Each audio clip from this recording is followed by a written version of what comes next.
ማዕበል የሆነ መቅሰፍት በዓለም ላይ ይመጣል።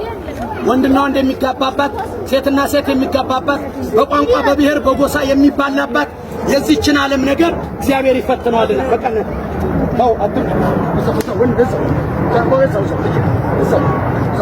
ስለዚህ በደንብ አድርገህ ስማኝ። ይሄንን ቄሱ ማምለጥ አይችልም። 4 ኪሎ ያለው አባ ማቲያስ ማምለጥ አይችልም። እኔም ለእግዚአብሔር ታማኝ ካልሆንኩ እኔ ማምለጥ አልችልም።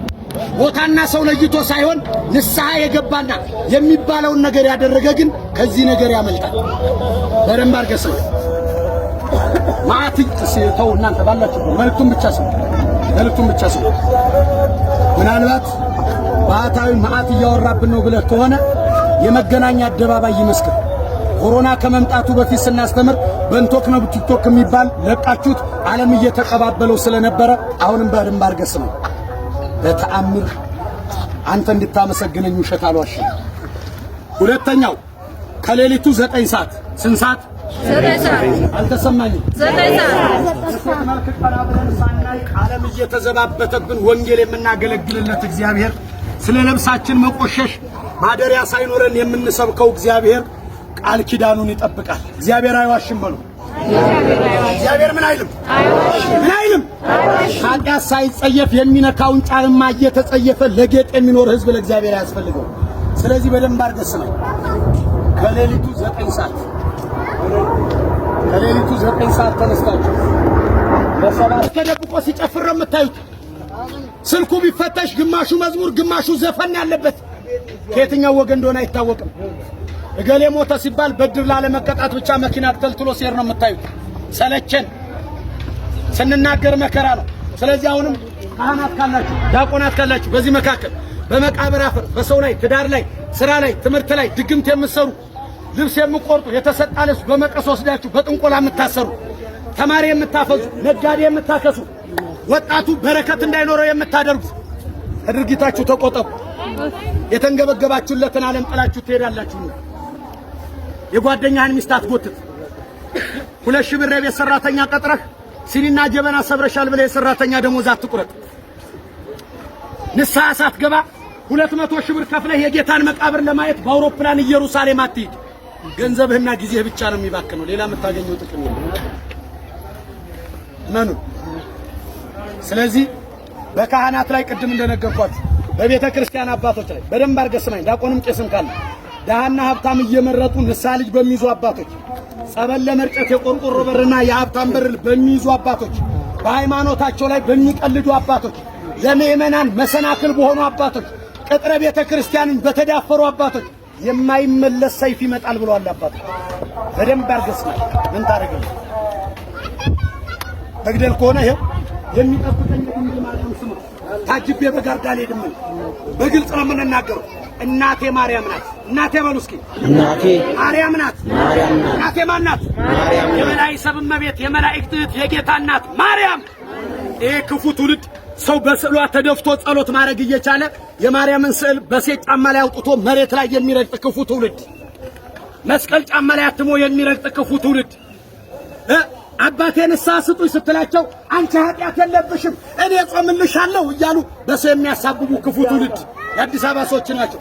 ማየለም እንደማይጾሙ ሲባል አይ ለንስሐ አባቴ ነግሬያቸዋለሁ። ውሸታ በሰው ትከሻ ገነት አይገባም። መጀመሪያ ራስን አጥራ። የምን ውሸት የምን መደባበቅ? ጨርሻለሁ እኔ። እግዚአብሔር ይችላል በሉ። ማን ይችላል? ማን ይችላል? ስለዚህ አሁን አንድ ቃል ግቡልኝና ጸበል ረጭቻችሁ ሁለተኛውን መልእክት ነግሬያችሁ እሄዳለሁ። መጀመሪያ ከሰው የተጣላን ከዛሬ ጀምሮ እንታረቃለን የምትሉ፣ የሰው ገንዘብ ያለባችሁ እስከ ዛሬ ዓመት እንከፍላለን የምትሉ፣ በማንም ሰው ላይ ቂማኒዝም የምትሉ፣ ይሄንን ጫማ ለልጆቻችሁም ለቤተሰቤም ገዝቼ መስቀል አልረግጥም፣ የእመቤታችን ስዕል ያለበትን ጫማ አልረግጥም፣ እግዚአብሔርን እፈራዋለሁ፣ ሃይማኖቴን አከብረዋለሁ የምትሉ እጃችሁን አውጡና ቀልግሙ። ንግግሬ ገብቷችኋል? አልደግመው። ንግግሬ ገብቷችኋል? በሃይማኖቴ በሉ በሃይማኖቴ አልዋሽም መስቀል ስዕል አልረግጥም ከእግዚአብሔር ጋር አልጣላም በሰው ላይ ቂም ይዤ አልጾምም የበደለኝን የበደልኩትን ይቅርታ ብዬ እጾማለሁ ምስክሬ እግዚአብሔር ነው ምስክሬ ማን ነው ምስክሬ ማን ነው እናንተን ሚስቶች ራቁታችሁን ለኔ ክብር ለኔ ባልሽ ለኔ ፍቅር ብለሽ አደባባይ ላይ ውጭልኝ ብትል ባል ያበደ ነው የምትል የኔና ያንተ አምላክ ግን ስጋው አልቆ አጥንቱ እስከሚቆጠር በመስቀል ላይ ውሏል ለፍቅር የተከፈለ ዋጋ ነው አብይ ጾም ዝም ብሎ አይጸም ስለዚህ ወንድሞቼ በቤታችሁ አንድ እናት ነበሩ እንደዚህ ሳገለግል 4 ቤተሰብ ነው ያለኝ 25 ኪሎ ጤፍ ሳስፈጭ 15 ቀን አይበቃም ምን እንደሚወስደው አላቅም አንዳንድ ቀን ጤፍ ሳስፈጭ ደግሞ በውስጡ ብዙ አባጨጓሪዎችን አገኛለሁ የዚህን ዓለም ክፋት ነው የምነግራችሁ እግዚአብሔር ከእንዲህ አይነት ነገር ይሰውራችሁ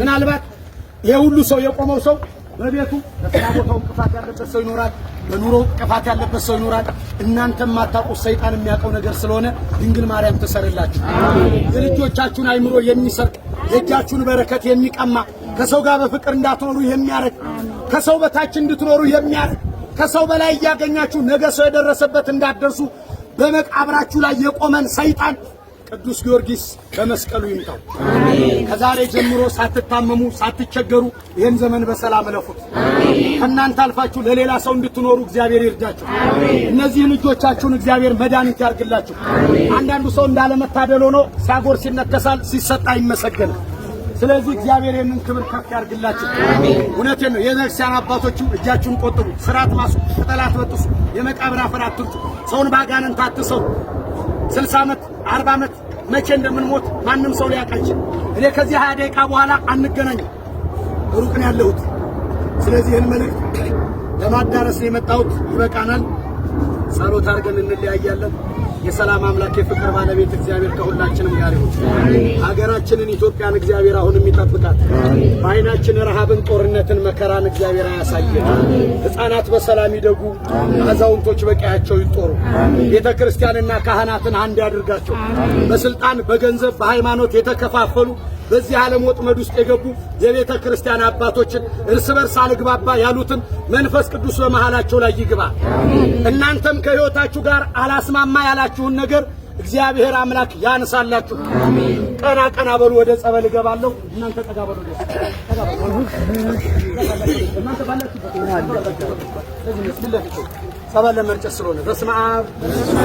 ሰው በራሱ ውሳኔ በእግዚአብሔር ረድኤት ዳግም በንስሐ እስኪመለስ ድረስ ከሌላው ጋር ሳይተያይ ተነጥሎ ይሰቃያል። ከዚህ አንጻር አሁን የምንማራቸው ትምህርቶች፣ የምናነባቸው ንባባት፣ የምንጸለያቸው ጸሎታት በወደቅን ጊዜ ራሳችንን ወቅሰን እንድናነሳ የጠላትን ተስፋ ማስቆረጥንም ድል እንድንነሳ ስንቆች ናቸው። ዳግም እንድንተያይ የአምላኬንስ ፊቱን መቼ አየዋለሁ ብለን እንድንናፍቅ ነው። ከዚያም ፊቱን አይተን ክብርህን በማየት እንጠግባለን እንል ዘንድ ነው። መታየት እንደቀላል የሚታይ አይደለምና በኃጢአት ጉድጓድ ውስጥ ወድቆ ለመውጣት እግዚአብሔርን ተስፋ ማድረግ ያቃተን ግን ሰይጣን በዚያው ባዶነት ውስጥ ያሰቃየዋል። በሲኦል ውስጥ ያሉ ሰዎች እርስ በርስ እንደማይተያዩ እያንዳንዳቸውን ብቻቸውን ያሉ እየመሰላቸው መከራን እንደሚቀበሉ በቅዱስ ዮሐንስ አፈወርቅ ተግሳጽ የመጀመሪያው ምዕራፍ ላይ ተነግሯል። አንድ ሊቀ ጳጳስም በዚያ ያሉ ሰዎች ሁሉ አለመታየታቸውን ጀርባ ለጀርባ በማገናኘት ብሎ ገልጾታል። ነገር ግን በገነት እንዲህ አይደለም። በገነት በጸጋ መታወቅ መታየት አለ። አንዱም ላንዱ እየተቀባበለ አሃዱ ምስለ ክልኡ እንደ መላእክት እግዚአብሔርን ማመስገን አለ። ከምድር ጀምረው ፊቱን በሕግና በአምልኮት ሲፈልጉት የነበረውን እግዚአብሔርን በጸጋ ማየት አለ። እያዩትም እንዳላዩት ሆነው መናፈቅ አለ። አንድ ሰው ማየትና መታየትን እንዴት ዳግመኛ ገንዘብ ማድረግ ይችላል የሚለው ተገቢ ጥያቄ ይሆናል። ይኸውም የራስን ነፍስ ከነድካሟ ከመመልከት ይጀምራል። ከዚያም የክርስቶስን መልክ በሌሎች ውስጥ እስኪያይ ድረስ የተባረከ ድካምን ይደክማል። ጾሙ፣ ጸሎቱ፣ ምጽዋቱ፣ የተሰወረና የተገለጠው ስራ ሁሉ በራስ የሆነ ነገርን ለማሳካት ሳይሆን ክርስቶስን በሌሎች ውስጥ ለማየት የሚደከም የተባረከ ድካም ነው። ውቡ ክርስቶስ በጎስቋላው ሰው ውስጥ በታየ ጊዜ ያን ጊዜ ሕይወት ይገኛል። እኛ በሌላው ውስጥ እርሱን ስናይ እርሱም ያየናል። እኛ በሌላው ውስጥ እርሱን ስናገኝ እርሱም እኛን በተለየ ሁኔታ ያገኘናል።